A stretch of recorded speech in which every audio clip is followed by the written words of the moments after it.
Tony D and Little Joan in the background somewhere, and this is a screenwriter's rant of Ghost of Red Ridge, an action western movie. Are there really ghosts in this? I'm not sure. Smash like and subscribe. Thank you for smash liking and subscribing. Check out my books. The links are in the description. Comedy horror in South Jersey.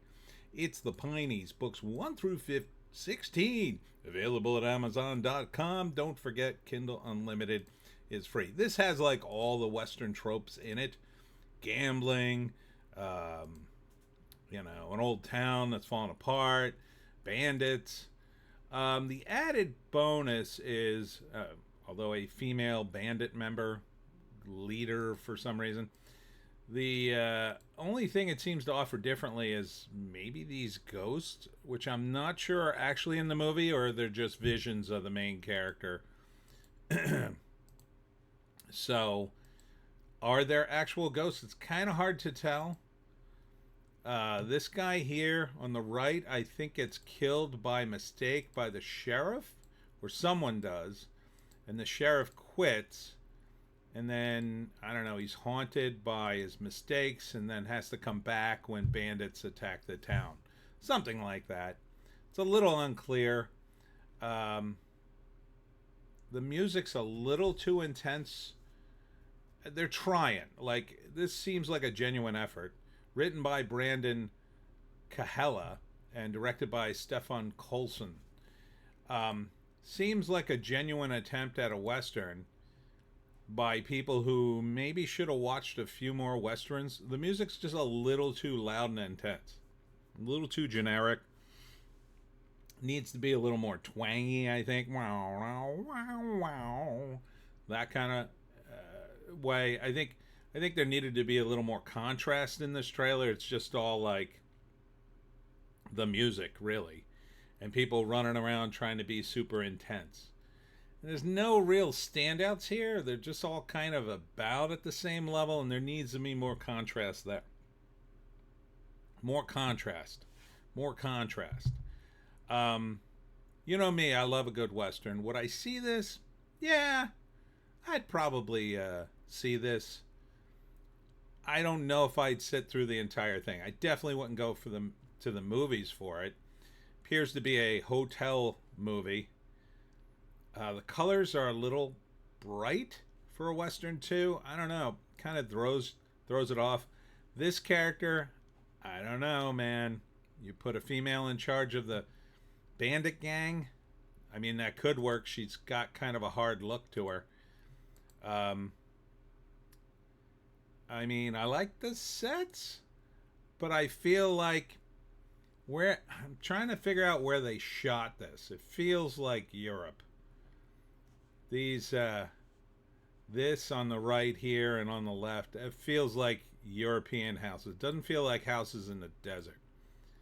So I'm not sure where they shot this. Maybe they shot it somewhere in Asia and built sets or used old houses that... See here, there's another apparent ghost. I don't think the ghosts are real in this. I think they're just something the sheriff keeps seeing because he's haunted by his past. I like that angle of it. There seems to be some other characters, but no one really stands out. It's like they're not giving them the moment they deserve in the trailer. Maybe that moment is in the trailer or in the movie, but the music kind of ruins this. So I would seriously consider doing a different cut of this trailer, change the music, roll it back some, maybe ramp up the music late in the trailer, or the intense music you have, that could go for the last, I'll say, 20 to 30 seconds of the trailer. But before that, I think you need to slowly ramp up to it in tiers, right? Even if it's not the same song. You start out, if you're going to use like generic music, let's say, you want to start with very slow music at first, and have a scene where a guy just comes out, walks out into the desert. This town. And then, a couple of lines about what's driving this action. Not really clear. Red Ridge, this town's dying. Something like that. And then in the middle of the trailer, you want a little more action, but not all the action, like some intense confrontations. You got to get out of here, Johnny Ringo. I want you out of my town. I'm the only thing keeping this town alive. Stuff like that. Sort of give us a taste of what the conflict's going to be. And then at the end, yeah, sort of turn it up to 11 and put that music on, and then they're shooting at each other. It's fine. It's a Western. That's what we expect. The Ghost of Red Ridge. Yeah, I would check it out, but I don't have high hopes for it. Let's see what the write-up says. What's the ending? I don't know. Sheriff saves the town, probably. After foiling a good old-fashioned stick-up in the gold-bust town of Red Ridge, Texas, the town sheriff jails a mysterious stranger suspected of ties to the gang of outlaws terrorizing residents.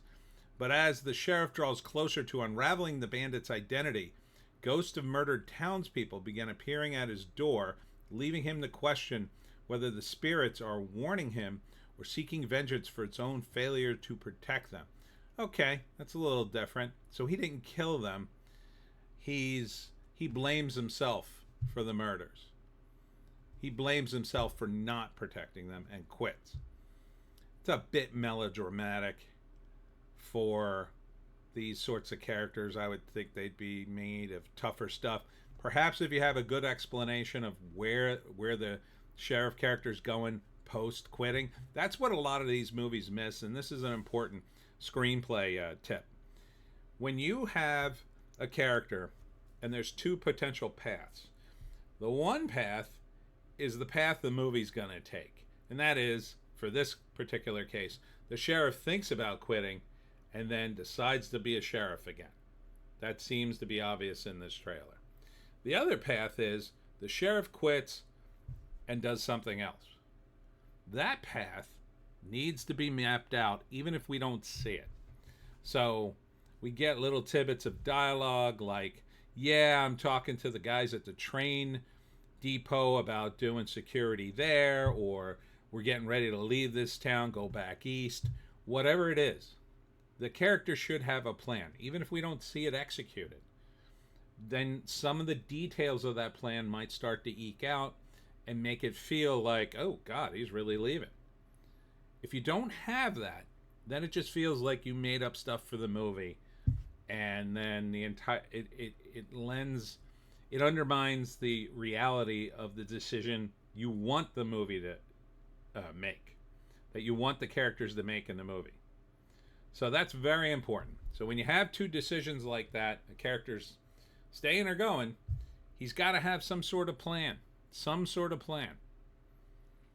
Even if it's just, well, my plan is I'm going to get drunk and I'm going to kill myself because blah, blah, blah. You know, if that's the plan for the character, YouTube, I probably shouldn't have said those words, then, you know, show us how that's going to happen if this character doesn't pick the alternative, which is what you want in the screenplay. Anyhow, that's it from me, Tony D. And Little Joan, somewhere behind me in the house. Ghost of Red Ridge, coming soonish, I'm guessing, probably to a hotel near you. All right, so next up, another video. I will be at the 13th Child Brewery in Williamstown, New Jersey on Saturday from 11 to 2. I'll have Piney books there. Also on Sunday, I'll be at the Toms River Elks Lodge in Toms Rivers, New Jersey from 10 to 4 for the Jersey Devil Shore Con. So come to that. Hope to see you there. We'll see you in the next one.